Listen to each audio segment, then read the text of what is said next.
ayun mga kababayan, mamimili tayo ngayon para doon kay Ate Sally may padala po pera si Ma'am Brady. Gusto niya i-pampers saka pagkain.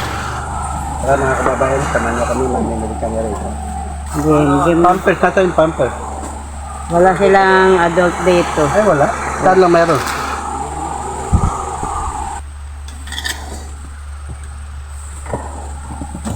Pero ano, lobang maliit, lobang ano. Magkano lang ito dito? 25. Ha? 25. 25 to? Sabi nga.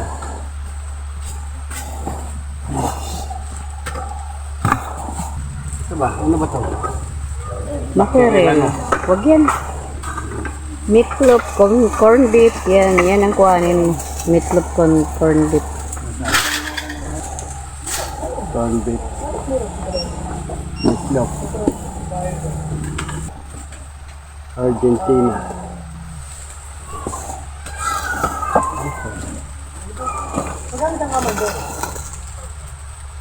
Tapos na din ito, para marami.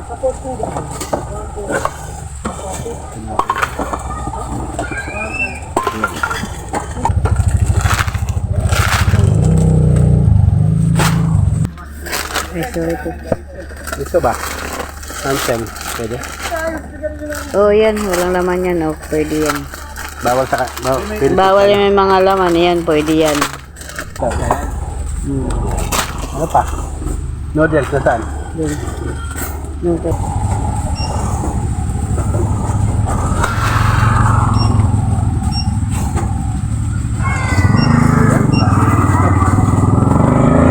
Sampung ganyan. Tampo nga.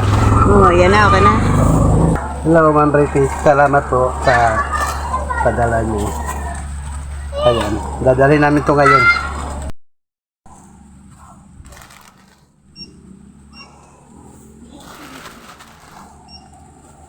Video ko ba?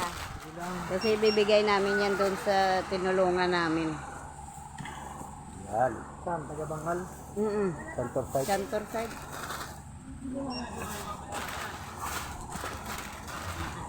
Ay, Ate Gin.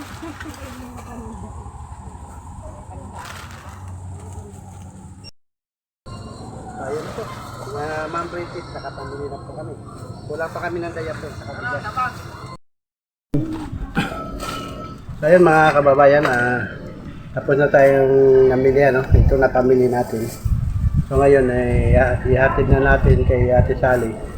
Ito po ay padala ni Ma'am British nila sa London. Pero siyempre shout out ko rin po yung United OFW Charity Group. So, ayun. Malapit na tayo.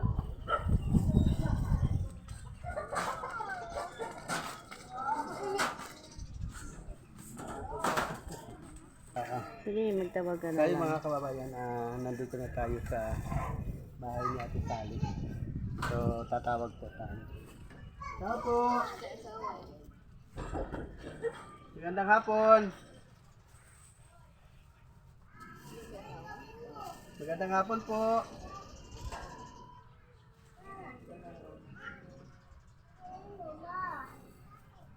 So, ito mga kababayan, bumili ka ng marami para hindi na po sa mga blame. Pwede pumasok? Ayan, magandang hapon. Ayun na pala. Hapon na tayo mga kababayan, ano. Ito mo. Ay, may aso. Ayan, pasok tayo. Ayan mga kababayan, pasok tayo.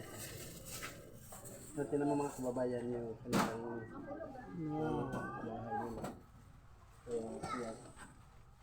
Ngayon dito sila nagluluto. Ayan. Diyan sila nagluluto. Pwede pumasok? Ayan. Magandang araw. Ito na po kayo. Ayan. Okay na? Okay na kayo? Muli po kaming bumalik ngayon. Na-surprise ka ba? Na bumalik kami. Yun na lang yung punta doon. Hindi, kasi may nakapanood po sa inyo. May nakapanood po si Ma'am British, yung pinasa London.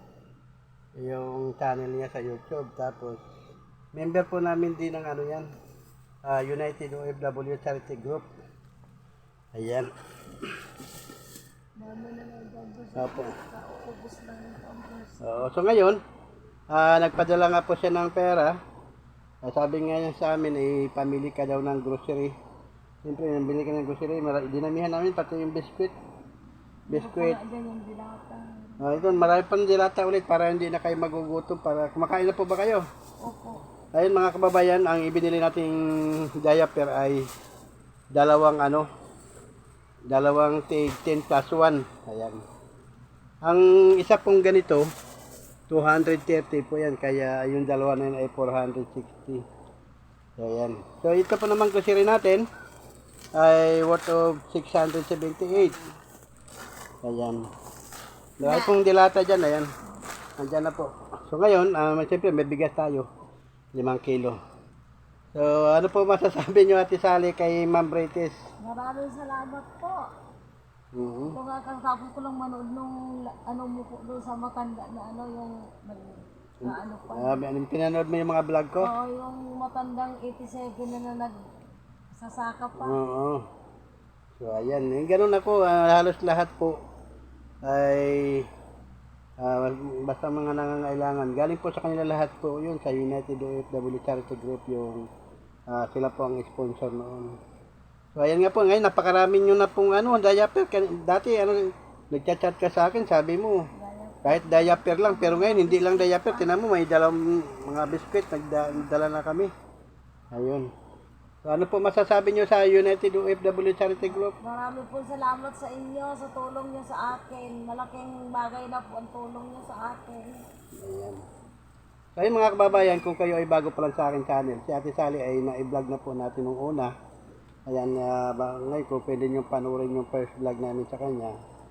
Siya dati halos hindi siya makakilos, Pero ngayon parang masigla ka na ate, nakarecover ka na ba? Nagkain-kain ako. Oo. Hindi lang ano ko dyan ng kanin. Kahit nakamatis ang ulam, kahit na.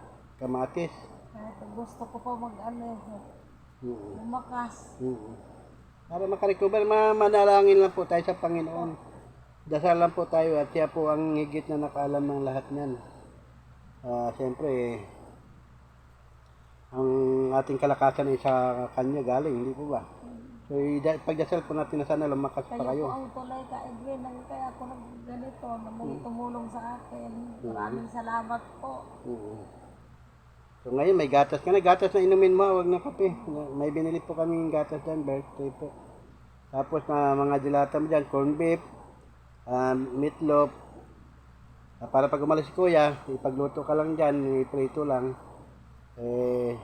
Nagsisig na ako kasi naligo na ako. Okay, tama nga, parang sumigla ka na, So, kamusta naman? Hindi ka na problema sa diaper mo? Hindi. Mayroon ka pa diaper, wala na. Kagabi, wala na ako nagamit. So, yan, mayroon naman ulit. Ano po, ito lang. Yung damit lang ginamit mo. So ngayon, dalawa na yung binili ko kasi alam ko na yun ang unang kailangan mo ang diaper.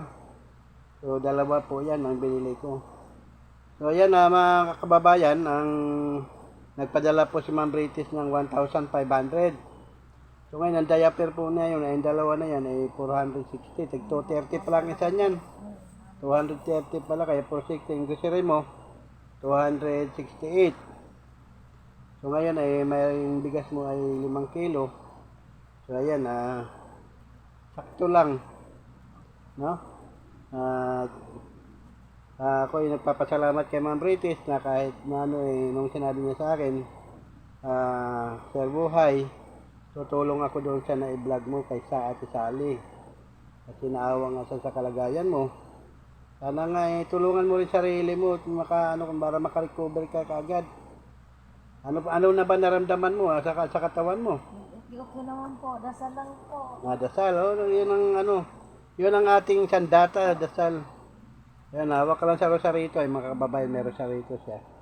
Hawak-hawakan niya yan. So, ayun.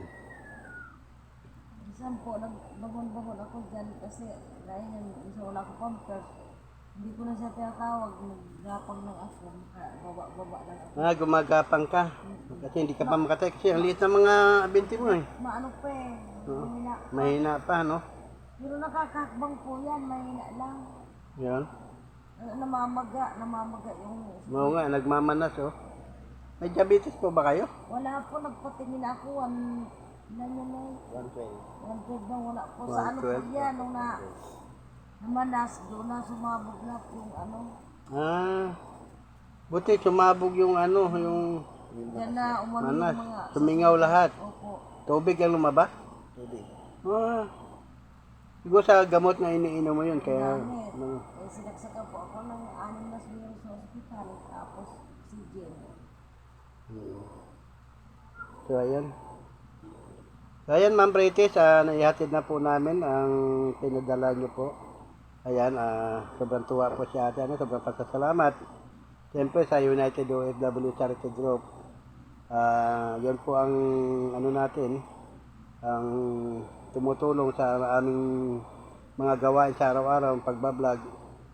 So, pasalamat din po ako sa Panginoon dahil sa pamamagitan ko napaabot ko ang kanilang mga tulong. Tulad yan, kahit malaking tulong na po sa atin ito. Yan, makainom ka na ng gatas, may makain ka na, may biskwit.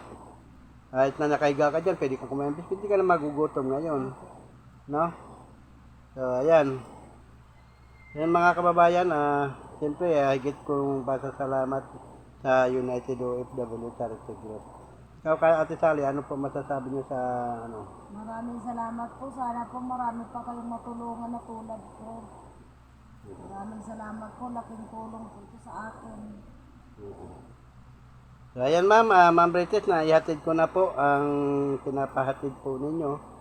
So, ayan na, si Ate Sally, medyo maaliwalas na, medyo maganda na ang kanyang pakiramdam. Pero hindi pa rin siya makatay, gumagapang ka pa rin hanggang ngayon, ano. Pagka meron kang gagawin, ay gumagapang ka. Mabigat po, hindi pa kaya yung katawan ko. Pero wag mo rin muna pilitin kasi baka mamaya salit na gumaling ka, lalo kang bumagsak, ano. So, ayan lang mga kababayan, maraming salamat muli sa inyong pagsama sa aming pagbablog sa araw na ito. Siyempre, lagi kong binabanggit ang papasalamat na hindi ako nagsasama magpapasalamat sa United OFW Charity Group na sila po ang gumagabay sa aming mga gawain sa araw-araw sa pagtutulong sa mga kababayan natin na higit na nangangailangan. So, ayan, maraming salamat muli. Siyempre, sana po wag po kayong magsawang manood sa aking video. Siyempre, panoorin nyo na rin po ang mga channel po ng United OFW Charity Group. Sila po ay may mga channel din. Pakisilip nyo na rin po at ngayon ay ipa-flash ko na lang sa screen ko. Ayan sila ang lahat. Sila po ay nag-ipon na ng pera yung sasahod sila para may pampaabot dito sa atin sa Pilipinas. Kaya napakabuti po ang puso ng mga United OFW. Saludo po ako sa ating mga bayani po ng Pilipinas, ng mga OFW. Ayan. So muli, maraming salamat po. Don't forget to subscribe, like, and share. Buhay Relocation Set Vlog. Ayan, bye-bye na po Ate Sally. Salamat. Maraming salamat. Sana pagpalain kayo. God bless. Ayan.